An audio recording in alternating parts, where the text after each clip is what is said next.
നമസ്കാരം.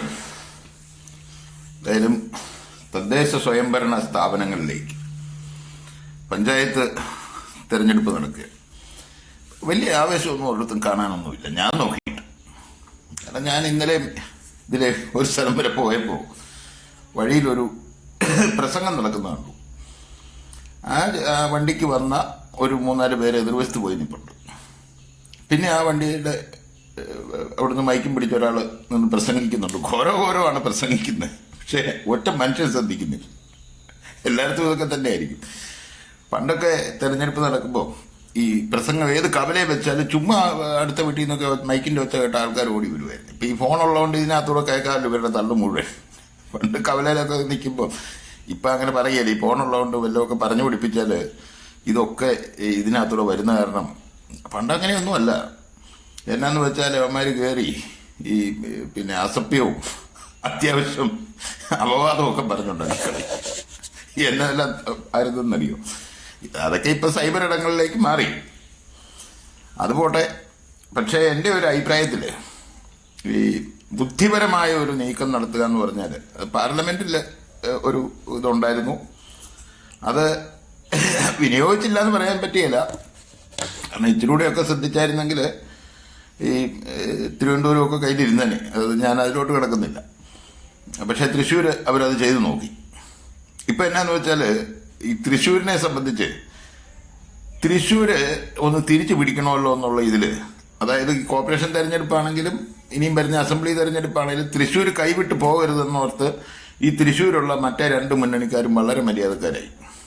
അവരിപ്പം ജനങ്ങളുടെ പ്രശ്നങ്ങളിൽ ഇടപെടുക, ഞാൻ അറിഞ്ഞത് എന്നാന്ന് വെച്ചാൽ എന്തെങ്കിലും വിഷയമുണ്ടോ എന്ന് അന്വേഷിച്ച് നടക്കുക. അതുപോലെ തന്നെ ഈ കയ്യിൽ നിന്ന് പോകാതെ ഇതിനിപ്പം മൊത്തം കേരളം മുഴുവൻ കിട്ടണമെങ്കിൽ തൃശ്ശൂർ നല്ല രീതിയിൽ വേണമെന്നുള്ള നിലയ്ക്ക് തൃശ്ശൂരോട്ട് പരമാവധി വികസനം കൊണ്ടുവരാൻ BJP മത്സരിക്കുക. ഇവർ മത്സരിച്ചോട്ടെ, നമുക്കിപ്പം നാട്ടുകാർക്ക് ഇപ്പം ആരെങ്കിലും ഭരിക്കുമ്പം പിന്നെ ഒരുത്തം തന്നെ ആയി കഴിയുമ്പോൾ ഇത് കള്ളന്മാരും ഒക്കെ ആവും. അപ്പോൾ ഏതായാലും പഞ്ചായത്തിൽ തെരഞ്ഞെടുത്ത് BJPക്കാരെ വരുത്തി അതൊരു ബുദ്ധിപരമായ നീക്കമായിരിക്കും. കാരണം ഏതായാലും പഞ്ചായത്ത് BJP ഭരിച്ചു എന്നും പറഞ്ഞ് ഇവിടെ നിയമമൊന്നും നിർമ്മിക്കാനോ അല്ലെങ്കിൽ ബീഫ് നിരോധിക്കാനോ ഒന്നും പോകുന്നില്ല. പറഞ്ഞുണ്ടാക്കുന്ന ബീഫൊന്നും ഗോവയിലൊക്കെ ബീഫ് നിരോധിച്ചിട്ടുണ്ടോ? ഒരു കുഴപ്പമില്ല. അവിടെയൊക്കെയുള്ള കച്ചവടക്കാരെയൊക്കെ എനിക്ക് പരിചയമുണ്ട്. കണ്ണൂരും കാസർഗോഡും ഒക്കെയുള്ള നിരവധി ആളുകൾ, പിന്നെ മുസ്ലിംസും ക്രിസ്ത്യൻസും ഒക്കെ ഉണ്ട്. നിങ്ങൾക്കും പരിചയമുള്ളവരൊക്കെ ഉണ്ടായിരിക്കും. ഉമ്മ പറഞ്ഞുണ്ടാക്കുന്ന ഇവരങ്ങനെ ചെയ്യും ഇങ്ങനെ ചെയ്യുന്നു, കയ്യിൽ നിന്ന് പോകാതിരിക്കാൻ വേണ്ടി ഇറക്കുന്ന അഭ്യാസമാണ്. എന്നതേലും ആയിക്കോട്ടെ, ബുദ്ധിയുള്ളവർ ഈ തദ്ദേശ സ്വയംഭരണ സ്ഥാപനങ്ങളിലെ തെരഞ്ഞെടുപ്പിൽ ഭരണം BJPക്ക് കൊടുത്താൽ ഉണ്ടാകുന്നത് ഈ നമുക്കാകെ രാഷ്ട്രീയപരമായല്ല ഇവിടെ ഒരു സമാധാനമാകും.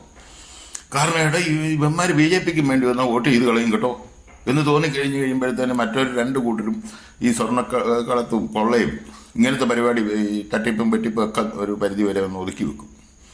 കാരണം ഇനിയിപ്പം ജനങ്ങൾ നമ്മളെ വെറുത്ത സംഗതി അടിയെ പോകുമല്ലോ എന്നോർത്ത് പേടി വരും. ഇടയ്ക്കിടയ്ക്കൊന്ന് കൊല്ലണ്ട, പേടിപ്പിച്ചാൽ മതി. കുറെ BJPക്കാരെ ഒന്ന് ജയിപ്പിക്കുമ്പോൾ BJP ജയിച്ചു പോയാൽ ഉടനെ BJPയുടെ കേന്ദ്ര സർക്കാരും ഒക്കെ ഉള്ളതുകൊണ്ട് അവർ എന്നതിന് പദ്ധതിയൊക്കെ അവിടെ എയിലും വലിച്ചു കൊണ്ടുവരും. അപ്പോൾ ഇവർ പുതിയ പദ്ധതി കൊണ്ടുവരും, മറ്റവരും ഇത് തിരിച്ചു പിടിക്കാൻ വേണ്ടി അതിലും വലിയ പദ്ധതിയും കൊണ്ടുവരാൻ നോക്കും. അപ്പോൾ ഏത് വഴിക്ക് പോയാലും BJP റോഡ് നന്നാക്കാമെന്ന് പറഞ്ഞാൽ പഞ്ചായത്ത് റോഡ് ടാറിടാൻ പ്രധാനമന്ത്രി ഗ്രാമീൺ സടക്ക് യോജനയൊക്കെ ഉണ്ട്. അപ്പോൾ പുതിയ റോഡ് വെട്ടാനോ അല്ലെങ്കിൽ ഉള്ള റോഡിൽ ടാറിടാനോ ഒക്കെ ഇപ്പം നമ്മുടെ പന്തളത്ത് തന്നെ, പന്തളത്തിൻ്റെ മുനിസിപ്പൽ ചെയർമാനാണ് നമ്മുടെ, അവരുടെ ഈ ഫേസ്ബുക്കിലൂടെ ഞാൻ കണ്ടു. ഈ ഒത്തിരി റോഡുകൾ അവർ ഇടകഴികളായിരുന്നു റോഡാക്കി ആ റോഡ് നന്നാക്കിയതിൻ്റെ കോൺക്രീറ്റ് ചെയ്തതിൻ്റെ ഒക്കെ പിന്നെ ഫോട്ടോകളും വീഡിയോ എല്ലാം ഇട്ടിട്ടുണ്ട്. അപ്പോൾ BJP അങ്ങനെ എന്നതിലും യോജന ഉണ്ടെന്ന് പരമാവധി ചെയ്യും. പക്ഷേ ഇത് കൊണ്ടുവരുമ്പം വല്ല സാധ്യതയുള്ളതാണെങ്കിൽ സംസ്ഥാന സർക്കാർ തന്നെ ചെയ്യും.